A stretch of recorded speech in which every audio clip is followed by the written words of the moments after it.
Welcome back to Blacken Beet Bike Update, where we bring you the latest two-wheeled beasts and everything you need to know before your next ride. Today, we're digging deep into one of the most iconic names in dual sport history, the 2025 Kawasaki KLR 650. With over 3 decades of evolution behind it, the KLR returns once again with tweaks that make it more capable, more accessible, and even more adventure-ready than before. Whether you're planning a weekend in the mountains or crossing continents, this machine is built for it all. Now, let's take a closer look, starting with the exterior. The front of the 2025 KLR 650 is unmistakably rugged. It carries the aggressive adventure styling we've come to expect from Kawasaki. The large windshield is now adjustable, offering better wind protection for long-distance rides. The sharp LED headlight is a welcomed upgrade, giving this beast a more modern, commanding presence and significantly improving night visibility. You'll also notice this sculpted front fender that sits high above the 21-inch spoked wheeler, ready to chew through gravel,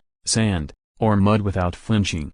From the side profile, the KLR 650 retains its iconic stance, tall, upright, and unapologetically purpose-built. The 6.1-gallon fuel tank dominates the midsection, sculpted perfectly to grip with your knees on long rides. Kawasaki has refined the fairing lines just enough to make it feel updated without sacrificing that old-school utilitarian charm. The frame is still a robust semi-double cradle made from high-tensile steel, built to handle the abuse that comes with hard off-road miles. And the seat is still broad and well-padded and now offers better comfort for both rider and passenger. Moving to the rear, the tail section has been tightened up for a cleaner finish. Integrated grab handles, a compact LED taillight, and side racks on the adventure trim make it ready for panniers and all your long-haul luggage. The high-mounted exhaust gives it that classic Enduro look, tucked in just enough to avoid damage on technical trails. The rear shock is still a unitrack system with adjustable preload,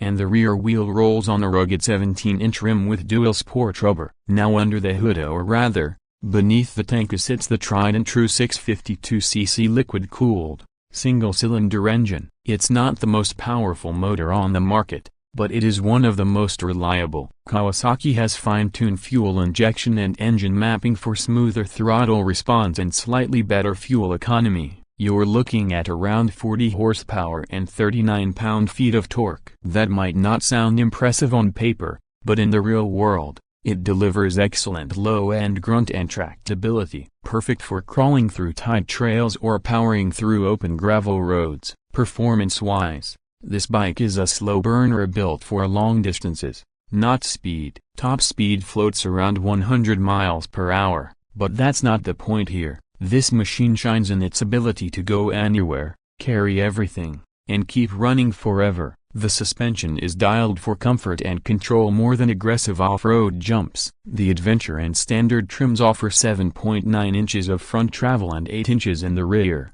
while the S model is slightly lowered for easier reach. ABS is optional on most models and standard on the adventure variant, though it cannot be switched off, which might be a downside for serious off-roaders. The digital dash remains simple but functional, with a basic LCD screen showing speed, RPM, fuel, and trip data. You also get a USB port and 12 volts outlet to charge your devices on the go. The ride triangle remains relaxed and neutral, making it great for both short city hops and cross-state treks. Long-haul riders will appreciate the rubber-mounted handlebars and foot pegs that reduce vibration, one of the biggest complaints about older models.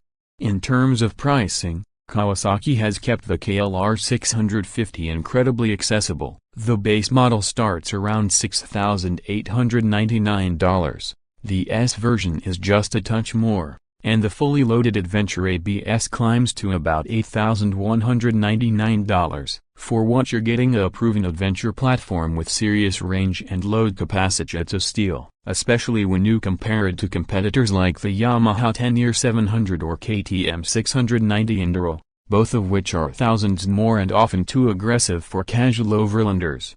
So, final thoughts: the 2025 Kawasaki KLR 650 might not reinvent the wheel, but it doesn't need to. This bike knows exactly what it is: a dependable, go-anywhere machine with just enough tech and comfort to make it modern, but without losing the soul of the KLR that riders have trusted for generations. It's not flashy, but it's functional. It's not fast, but it's fearless. And that, to many riders, is exactly what an adventure bike should be. If you liked this review, hit that like button, subscribe to Blacken Beet Bike Update, and let us know in the comments, would you take the 2025 KLR 650 on your next big ride?